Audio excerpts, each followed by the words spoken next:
मैं खुद वहां मौजूद था और बार बार दानिश अली प्रधानमंत्री जी को नीच कह रहे थे, तो स्वाभाविक है कि वो प्रतिक्रिया होगी। तो मैंने स्पीकर साहब को कहा कि इसकी जांच कराइए। इसने लिखा है निशिकांत दुबे, वही निशिकांत दुबे जी जिन्होंने एक पिछड़ी जाति के अपने कार्यकर्ता से पैर धुलवा करके उसको पानी पिलाया था। कम से कम कोई आरोप तो ढंग का। दानिश अली अभी इतना नहीं गिरा है कि वो देश के प्रधानमंत्री के बारे में कोई ऐसी टिप्पणी करे। ये दानिश अली जी जैसे लोग इसकी गरिमा गिरा रहे हैं और इसकी एक इंक्वायरी बैठनी चाहिए लोकसभा स्पीकर से और कार्रवाई हो। मैं चैलेंज करता हूं निशिकांत दुबे और पूरी भारतीय जनता पार्टी को, कहीं से कुछ मिल जाए कि दानिश अली ने कुछ ऐसा। नमस्कार, मेरा नाम है अभिनव रस्तोगी और आप देख रहे हैं द लीडर हिंदी। बसपा सांसद कुंवर दानिश अली बनाम भाजपा सांसद रमेश बिदुड़ी विवाद अब गर्माता जा रहा है। संसद में दानिश अली को आपत्तिजनक शब्द बोलने पर रमेश बिदुड़ी चौतरफा घिर चुके हैं। रक्षा मंत्री राजनाथ सिंह भले ही उनके अपशब्द कहने पर संसद में माफी मांग चुके हों, लेकिन विपक्ष लगातार उनके खिलाफ कार्रवाई की मांग कर रहा है। उधर अब भाजपा उल्टा बसपा सांसद पर ही हमला करती हुई नजर आ रही है। झारखंड की गोड्डा सीट से भाजपा सांसद निशिकांत दुबे ने लोकसभा स्पीकर ओम बिरला को पत्र लिखकर दानिश अली के टोका टाकी करने और पीएम मोदी पर अशोभनीय टिप्पणी करने की भी जांच करने की मांग करी है। उनका आरोप है कि दानिश अली ने प्रधानमंत्री के लिए नीच शब्द का उपयोग करा। इस पर रमेश बिदुड़ी संयम खो बैठे थे। हालांकि बसपा सांसद ने उनके आरोपों को सिरे से खारिज कर दिया है। दानिश अली ने कहा कि मैं अभी इतना नहीं गिरा हूं कि प्रधानमंत्री के बारे में ऐसी कोई टिप्पणी करूं। आप भी देखिए भाजपा सांसद निशिकांत दुबे के ये गंभीर आरोप और बसपा सांसद दानिश अली की इस पर दी गई प्रतिक्रिया। उस दिन मैं सदन में खुद मौजूद था। मैंने माननीय लोकसभा के स्पीकर को कहा है, मैंने पत्र लिखा है और पत्र लिखकर कहा है कि जो चंद्रयान पर उस दिन डिस्कशन हुआ, माननीय राजनाथ सिंह जी ने जिस डिस्कशन को स्टार्ट किया, और आपको पता है कि बिधूड़ी जी की इस घटना के बाद माननीय राजनाथ सिंह जी ने खुद से माफ़ी मांगी थी सदन से और कहा था कि इस तरह की बातें नहीं होनी चाहिए। वो बात ख़त्म हो गई थी, लेकिन आफ्टर थॉट के तौर पर जो है विपक्ष ने इस मुद्दे को जानबूझकर उठाने की कोशिश की। मैं खुद वहाँ मौजूद था और बार बार दानिश अली प्रधानमंत्री जी को नीच कह रहे थे। और यदि आप प्रधानमंत्री जी को, देश के इतने लोकप्रिय प्रधानमंत्री जी हैं, गरीब का बेटा हो गया तो आप उसको नीच कह दोगे? आप अपने नाम के पीछे यदि कुंवर दानिश अली लगाते हो, कुंवर का मतलब यदि राजा यदि आप हो गए तो आप अपने आप को किसी को भी जो है कीड़े मकोड़े समझोगे।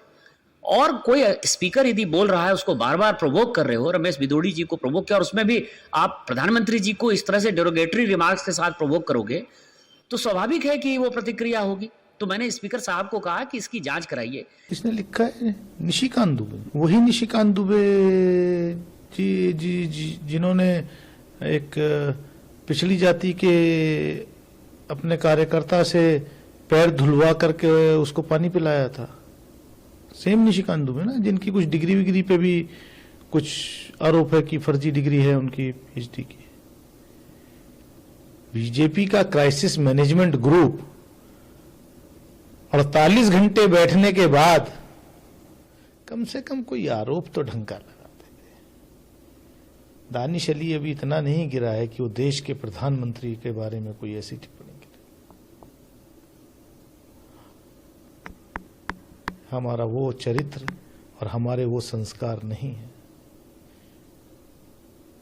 सच्चाई ये है जो रिकॉर्ड पे है कि जब रमेश बिदुड़ी प्रधानमंत्री पद की गरिमा को तार तार कर रहे थे, जो सुनाई दे रहा है, उसको मैंने उस पर ऑब्जेक्शन किया कि माननीय प्रधानमंत्री जी के बारे में ऐसा कोई रेफरेंस अनपार्लियामेंट्री वर्ड्स का इस्तेमाल नहीं करना चाहिए। माननीय सभापति जी, इसको रिकॉर्ड से निकालिए। अभी मैंने ट्वीट देखा कि दानिश अली ये कह रहा है कि हमने कहा कि प्रधानमंत्री जी के बारे में बिधूड़ी ऐसा क्यों बात बोल रहा है, उसको एक्सपंज करना चाहिए। तो मैं जो बातें कह रहा था उस बात को दानिश अली ने एक्सेप्ट कर लिया कि प्रधानमंत्री जी को उसने नीच कहा। और आपको ध्यान है कि जो गरीब पिछड़े जाति के लोग हैं, मोदी जी के ऊपर डेरोगेटरी शब्द का रिमार्क करके, और मैं सावरकर नहीं हूं और माफी नहीं मांगूंगा, राहुल गांधी जी को सजा हो गई। आज तक उन्होंने मोदी समाज से माफी नहीं मांगी, इसलिए दोनों जो है गलबैया डालने के लिए कल राहुल गांधी जी गए। इसके अलावा आप जिस किसी भी सांसद से पूछेंगे, आज रवि किशन जी ने मुझे फोन किया था गोरखपुर से, और रवि किशन जी ने कहा कि भैया आपको ध्यान है कि जब पॉपुलेशन कंट्रोल पर हम बात कर रहे थे तो मेरे ऊपर, मेरे पत्नी के ऊपर, मेरे बच्चों के ऊपर उसने डेरोगेटरी रिमार्क किया कि तुमको तो 4 बच्चे हैं और कहां होंगे। तो आप ये समझें कि दानिश अली और इस तरह के जो कांग्रेस के लोग हैं, टीएमसी के लोग हैं, या जो भी डीएमके के लोग हैं, ये सभी हैबिचुअल ऑफेंडर हैं, और ये घटिया घटिया बातें करके भारतीय जनता पार्टी के सांसद को प्रोवोक करते हैं।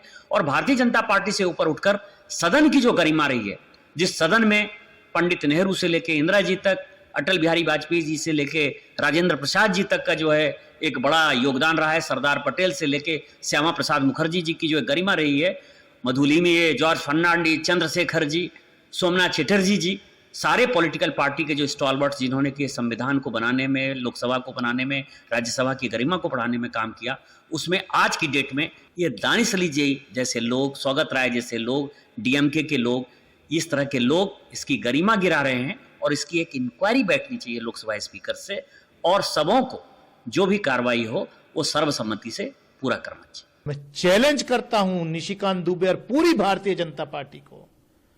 मुझे भी मालूम है कि पिछले 2 दिन से लोकसभा सेक्रेटेरिएट की मीटिंग पे मीटिंग चल रही है, कम से कम कोई हल्की डब्ड आवाज, पूरा बीजेपी का तंत्र लगा हुआ है अनऑफिशियली, कहीं से कुछ मिल जाए कि दानिश अली ने कुछ ऐसा कहा, क्योंकि सब चीज रिकॉर्ड पे है जी। और अब तो वैसे भी मैंने भड़काया ना, अब तो नया पार्लियामेंट, नई लोकसभा का परिसर जो है वो इतना शानदार है कि हम यहां बैठते हैं और दूसरा जो है सामने वाला, जहां मैं बैठा था और जहां से रमेश बिदुड़ी जी बोल रहे थे,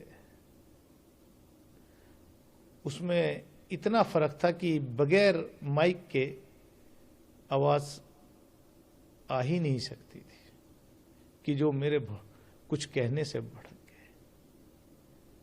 ये आरोप निराधार, और मैं इनको कोई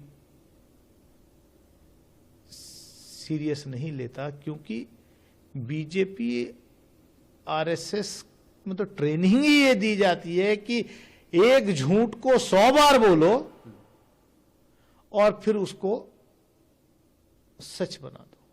रमेश बिधूड़ी जी ने जो है गलत शब्दों का प्रयोग किया, और वो पूरी दुनिया देख रही है। कोई भी सभ्य समाज में यदि रहेगा तो इन चीज़ों को जो है कोई एक्सेप्ट नहीं करेगा। मुझे लगता है कि प्रजातंत्र में विरोध करने के अपने महत्व हैं, लेकिन शब्दों की मर्यादा जो है वो बनी रहनी चाहिए। और रमेश बिधूड़ी जी ने जो शब्द उपयोग किया वो कहीं से भी एक्सेप्टेबल नहीं है, वो गलत शब्द है, और इन शब्दों का प्रयोग जो भी करते हैं वो निंदनीय है।